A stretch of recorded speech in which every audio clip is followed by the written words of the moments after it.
Imagine squeezing a huge idea into a tiny, perfect box. That's what Shakespeare did with his sonnets.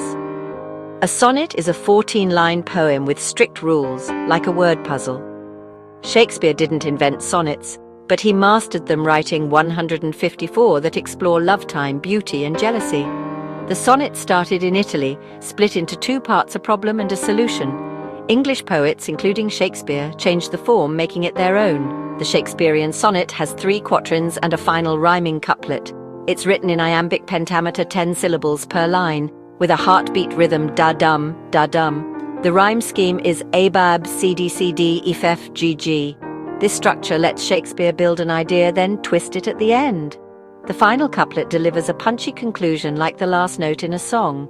Each sonnet is a tiny, complete world, carefully crafted, endlessly fascinating. Even centuries later, opening a Shakespeare sonnet feels like unwrapping a gift. Let's see who these poems were written for. Shakespeare's sonnets feel like secret letters, personal, mysterious, and full of drama.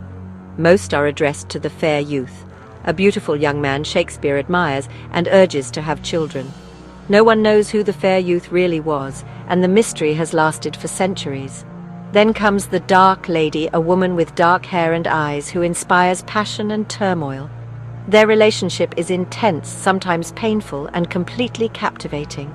There's also a rival poet competing for the fair youth's attention, adding jealousy and rivalry to the mix.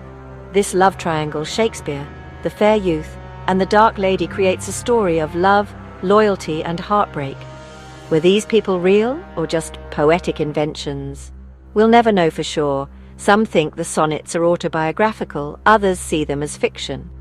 The truth is lost to history, but the mystery keeps us guessing. The sonnets invite us to be detectives, searching for clues in every line. Shakespeare's sonnets tackle huge themes: love, time, and beauty, all in just 14 lines. He explores different kinds of love: deep admiration for the fair youth, wild obsession for the dark lady. Love can be inspiring or destructive, joyful or painful. Time is another enemy. Shakespeare calls it a tyrant that destroys youth and beauty, but he fights back with poetry, promising that his words will make beauty immortal. In Sonnet 18 he writes, "So long as men can breathe or eyes can see, so long lives this, and this gives life to thee." Beauty is questioned too, first celebrated, then challenged.